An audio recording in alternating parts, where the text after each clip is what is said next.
Welcome. Welcome to an episode of From the Pure Land. Excuse the little shaving blemish I've got on my lip. I hope it's not distracting. Another interview today, and this is the second time I'll be interviewing or really having a discussion with Dominique Side. She's the author of Discovering Buddhism. She's got her Substack blog is The Softer Gaze.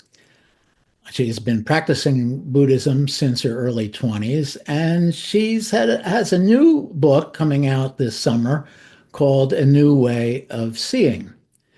She has a PhD in Madhyamaka Buddhist philosophy. That's the middle way that's associated with Nagarjuna. And we're going to talk today. She's written in her blog, she's been very open and to sharing her experience with a recent bout of surgery for a malignancy. And we'll let her describe that better. But I've admired how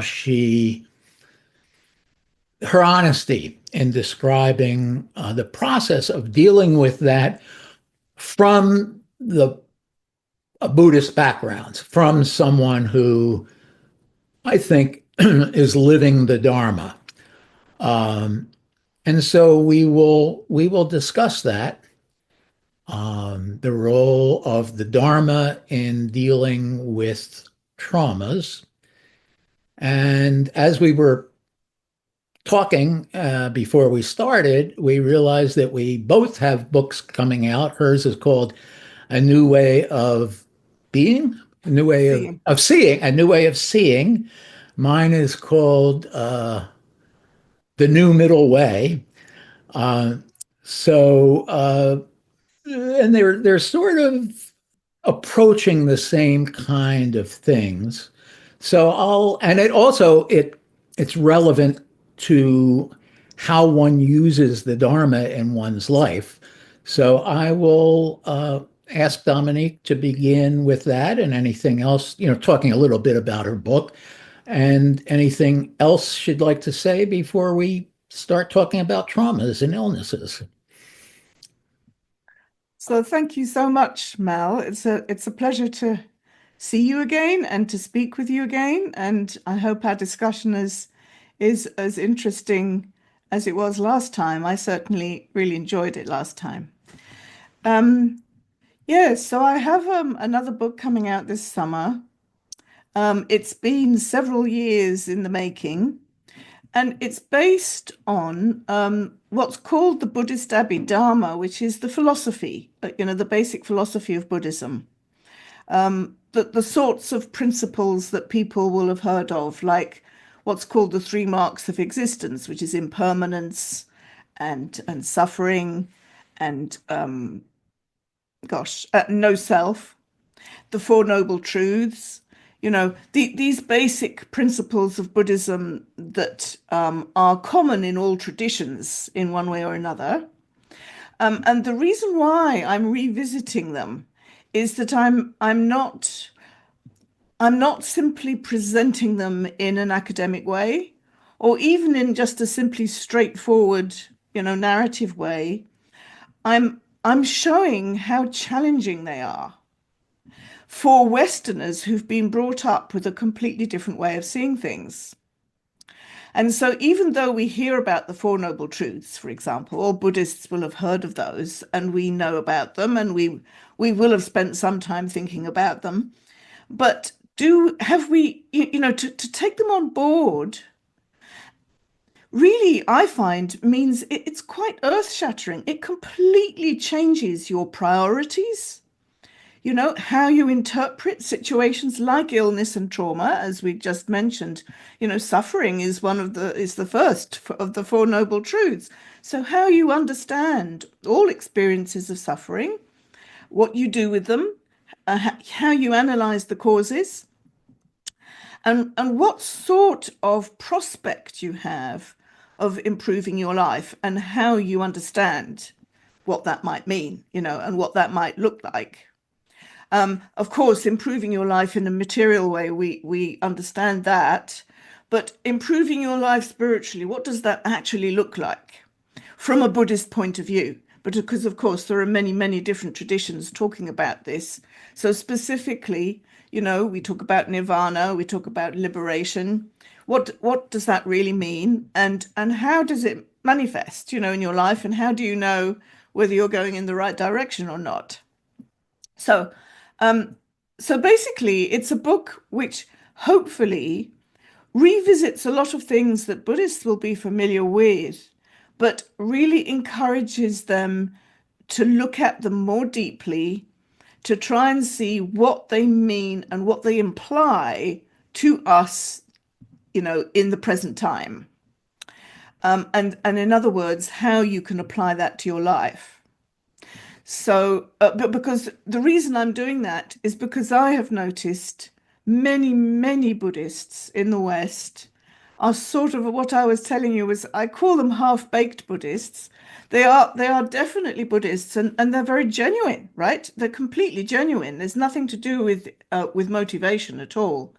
It's simply a difficulty that we all have in this cognitive dissonance that we have with such a completely foreign and different culture, and a foreign way of seeing things and of understanding things. And it takes a little bit of an effort, just a little bit, to actually understand the meaning behind the words. So that's why I wrote the book, because I just wanted to do something with the potential of helping people digest and sort of really internalize, the teachings of the Dharma in a way that is quite difficult because of the cultural difference. As we were talking before, I feel as though it took me about 35 years of practicing Buddhism before I really absorbed it into myself. It didn't happen all at once, but there was a huge acceleration at one point, which I've written about. There was a point, maybe 25 years, not 35 years, but about 25 years into my practice. I remember, and it's a story, I've told before, but I was having coffee with a friend who happens to be a Pure Land Buddhist priest, and I was about to have hip replacement surgery in a few days. This would be my fourth, one, two, three, four, fifth. This would be my fifth hip replacement. Oh, wow. And and my previous experience had gone terribly. I had the hospitalization from hell, and I had become pretty phobic about hospitals. And as we were having coffee, he said, well, how has your practice prepared you for the surgery that's coming up? And I realized all of a sudden the phobia wasn't there. I would go and it would happen and it would be one way or it would be the other way. And so, I mean, that's an example. That's one example, I think. And it gets to what we're talking about, where illness and hospitalizations and things factor in. But that was one point where I said to myself, oh, I'm really getting this stuff. Again, it was maybe another 10 years before I think I fully absorbed it, but or almost fully. But yeah, so overall, what would you say as a Buddhist going in were the differences of experiencing? It was a fairly sudden lightning bolt of, oh, I've got cancer. Yeah. So, how did Buddhism, how did the Dharma prepare you for that? So I was thinking about this a little in preparation for our talk, and I think there were two main points that came to my mind, two main ways that Buddhism helped me through. And I'm not sure which order they should come in. So I think the order is not so important. So if I just start with the understanding, Buddhism gives me an understanding, right? So as I said before, suffering comes, right? And because I'm a Buddhist, I know that suffering is part of life. I also know that there are four main sufferings that, characterize human existence, which are birth, illness, old age, and death. And whether your karma is good, middle, or bad, you always, we all go through those four in one way or another to some degree. And so in that respect, knowing all that sort of thing, it's not that much of a surprise. Of course, it was a surprise. You're right. It did come unexpectedly. I wasn't expecting a cancer diagnosis at all. But at the same time, there's something in me that doesn't overreact. You know, I didn't freak out at any stage actually. And this was, I mean, as I said in my blog, that the nurses who I saw at various points up to the surgery were all sort of quite astounded, that I wasn't freaking out and I wasn't crying and I wasn't anxious and I wasn't reacting in a very emotional way at all. And they're trained to deal with people who do react that way. Um, and in a way, I can't really explain. I mean, it happens, I didn't decide not to react.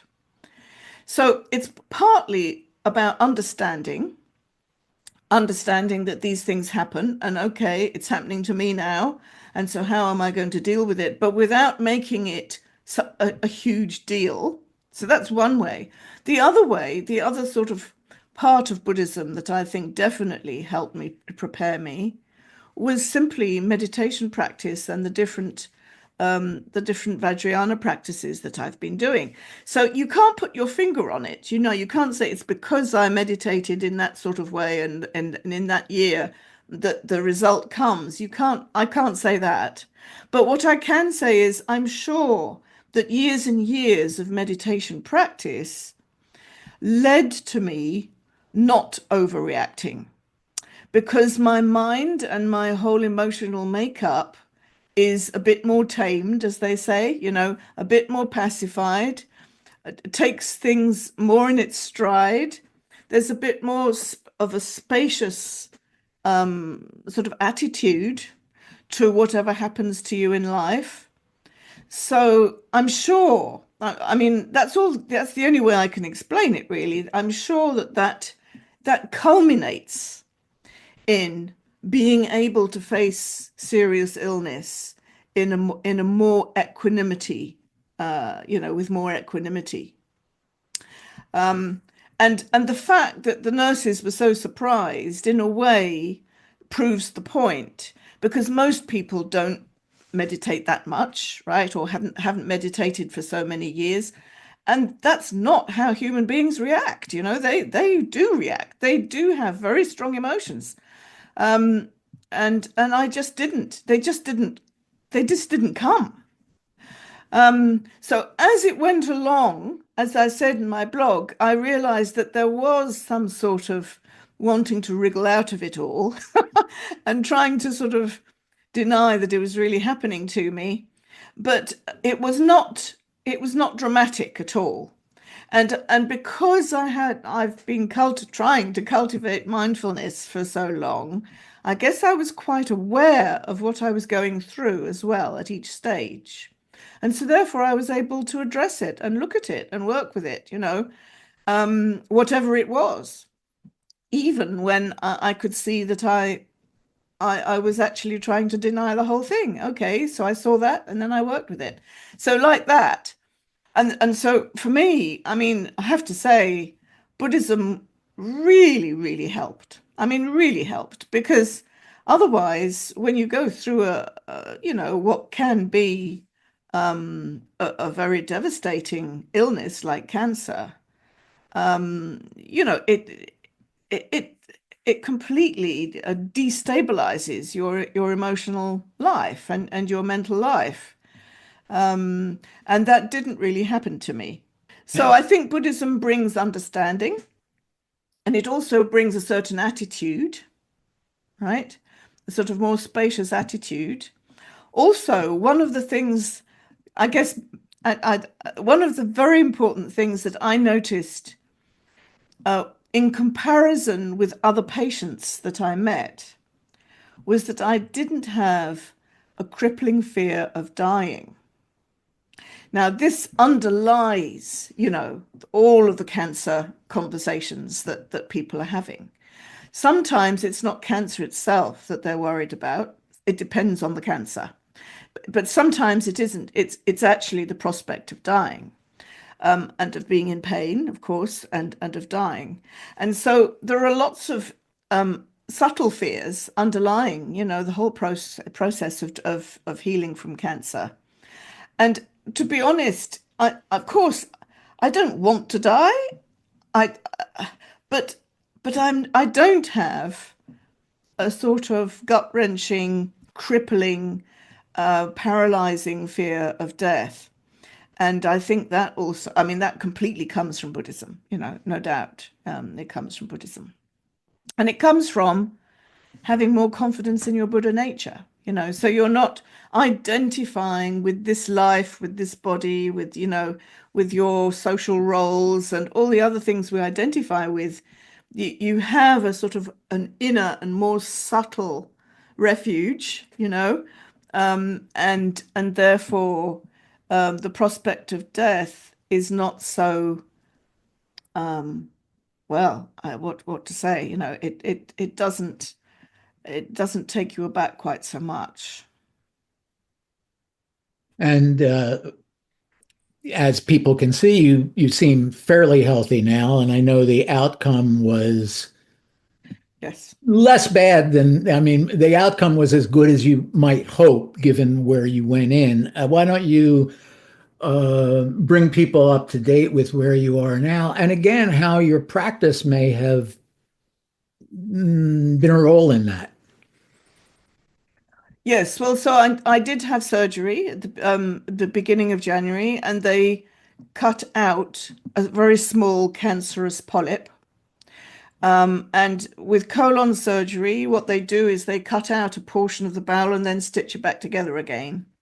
So it's actually one of the best cancers in terms of treatment, because if as long as there aren't any complications, you actually function normally afterwards, right? So the cancer's gone. But because it was very early stage cancer, I was very, very fortunate, right? I mean, very fortunate, because there are so many different details that could make things worse. Mine was very early stage and it had not spread elsewhere in my body. And therefore, what they told me was they cut it out and that was it, right? So as far as they're concerned, it's gone and it's not going to come back. And so I didn't need chemotherapy or radiotherapy. I just needed to rest and relax a lot. And slowly I'm getting back to functioning exactly the way I did before.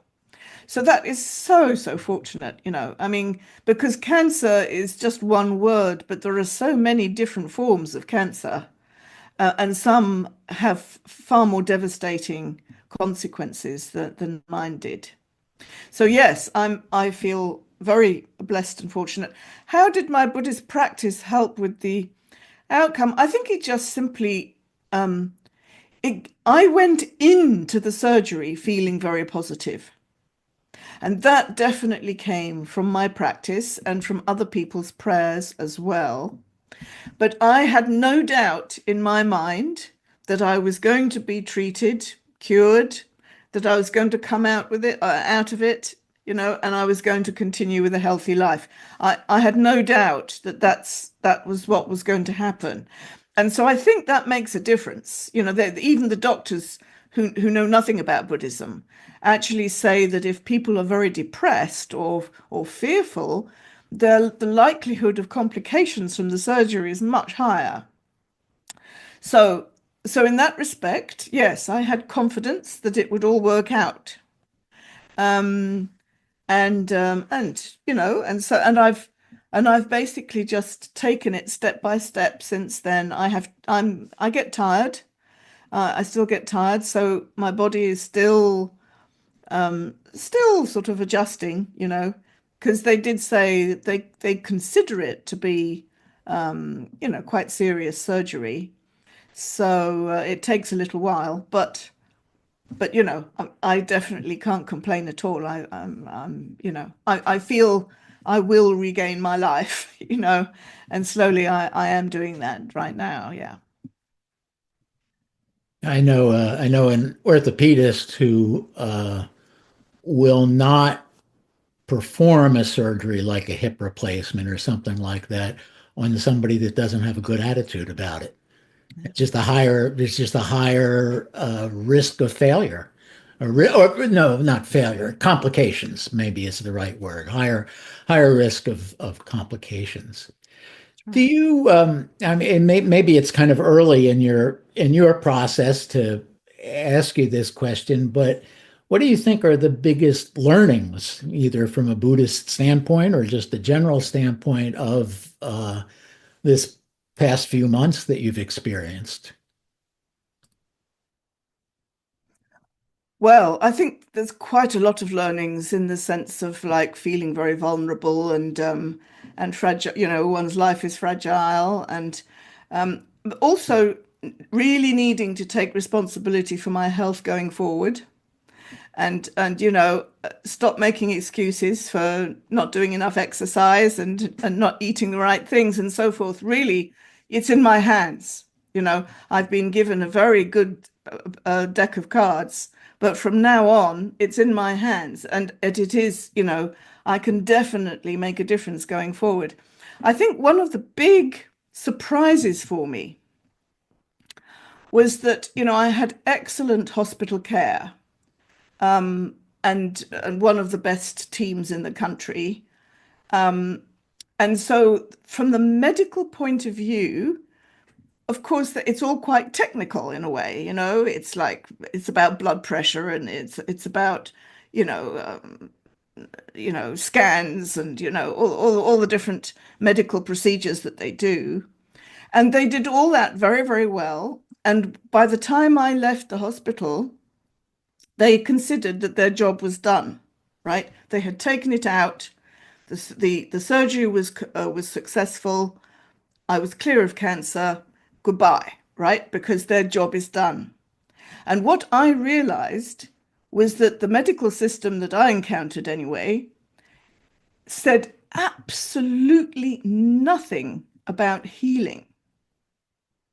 So all they talk about is treatment, right? Treatment, whatever it might be, drugs, surgery, different types of treatment. But the healing process is like some completely other dimension that didn't enter the conversation at all. And they didn't give me any advice on how to heal afterwards. As I said, they considered that their job was done. They'd done the surgery and that was it. But from my point of view, as a patient, in a way, that's where the healing starts, right? After the surgery, I wasn't, I was sleeping a lot, I wasn't normal at all. And I had to start engaging in a healing process, which the doctors weren't helping with at all. So I then had to fall back on, of course, alternative medical systems, which I do use. Like I've had acupuncture, for example, which definitely helps after surgery, sort of put your body back together again. And and Buddhist practice also for sort of feeling whole again. It's a whole process. It didn't just and it's still ongoing, I would say. And so I thought that Buddhism would have quite a lot to say about healing as opposed to medical treatment. And it could really complement the experience for people.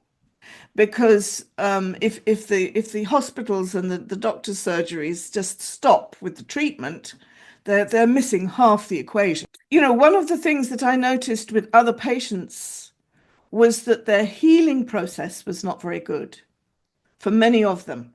That they had their surgery, you know, but then they had all sorts of complications and their body wouldn't react in the way it was supposed to, you know, and then there was this and then there was that, you know, and it carried on and on, really complicated. And I was asking myself, so what is that about? Because the healing, how your body heals, in my experience, is beyond your control, right? How my body responds to different things, I can't determine how that happens. It's my body has its own life energy, its own life force, its own strength, and it sort of behaves, you know, accordingly. And so one of the things I thought to myself was in terms of the healing, actually you need to have many, many years of wholesome lifestyle behind you to have for your body to have all the right reflexes and all the right reactions, you know, and to be able to heal itself, because it can heal itself, but it needs quite a lot of different conditions, you know, to support it in doing that. So that was one of the big learnings, and I'm still going through that because my healing is not over yet, I would say.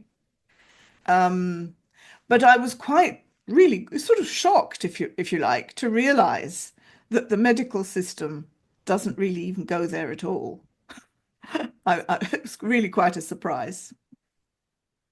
You know, it's an area that I think a lot has been written about, thought about lately about how that applies to other kinds of traumas as well. Grieving. I mean, you know, we have processes for grieving for a week or a month or something, but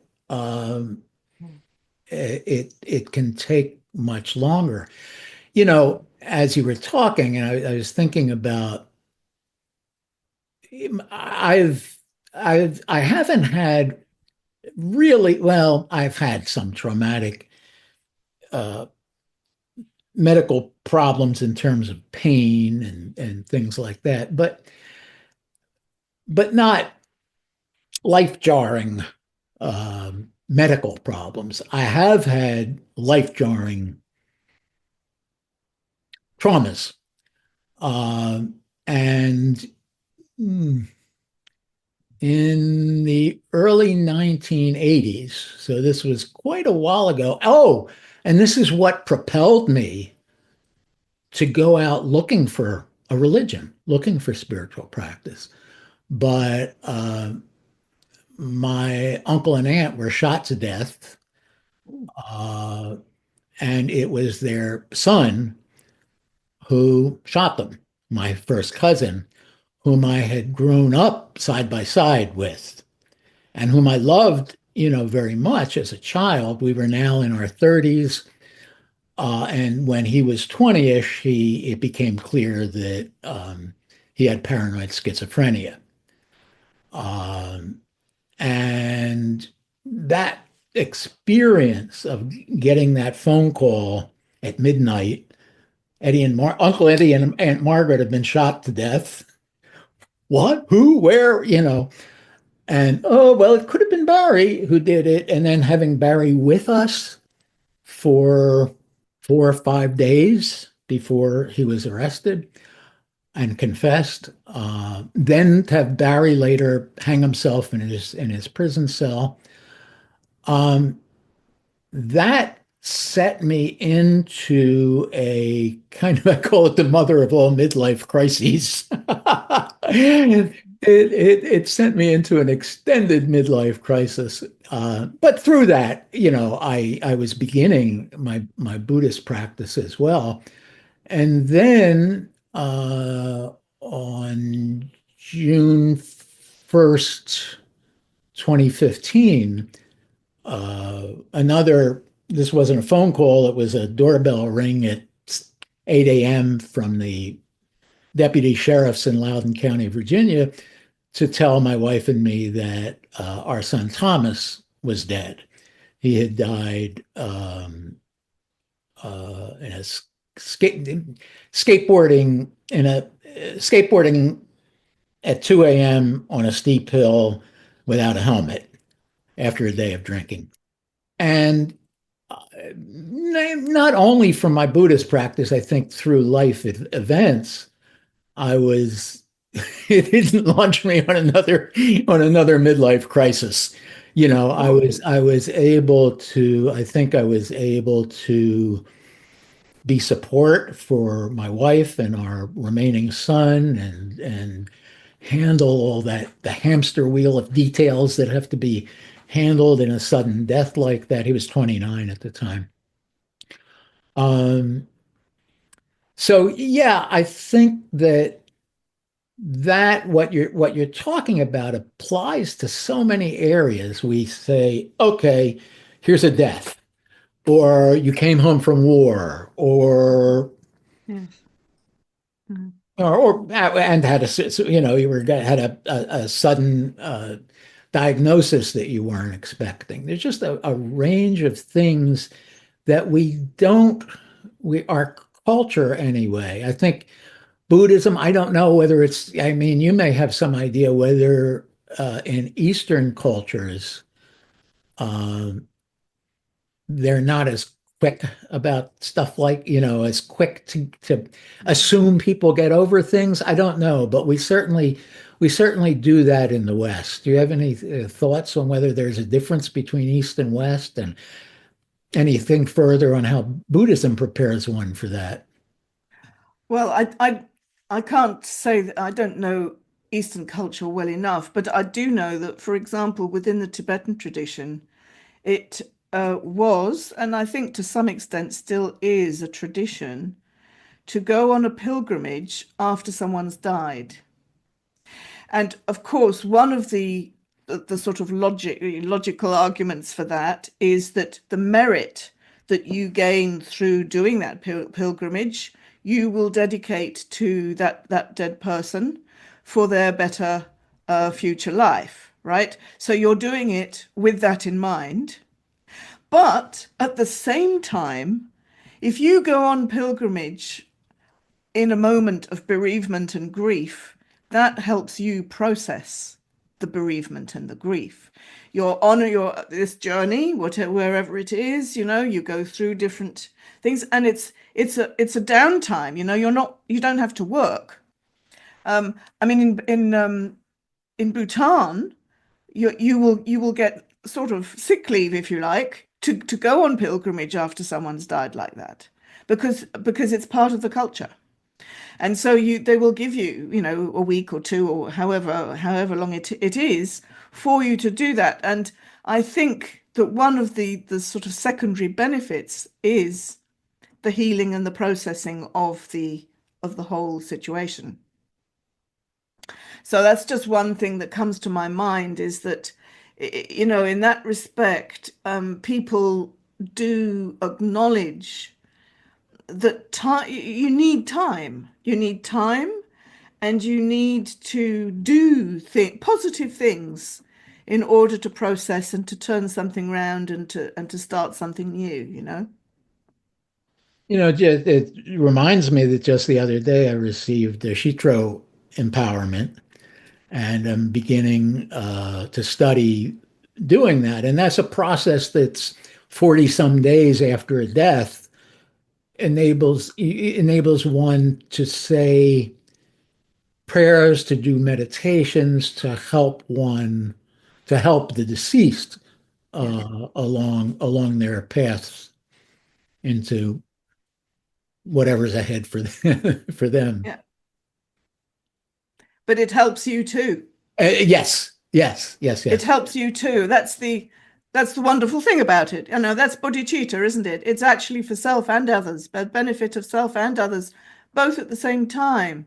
So your motivation is to do it for the other person, but it will actually benefit you as well.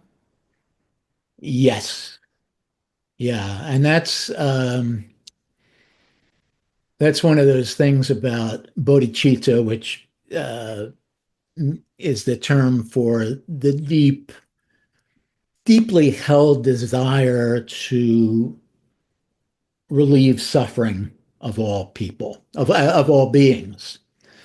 Um,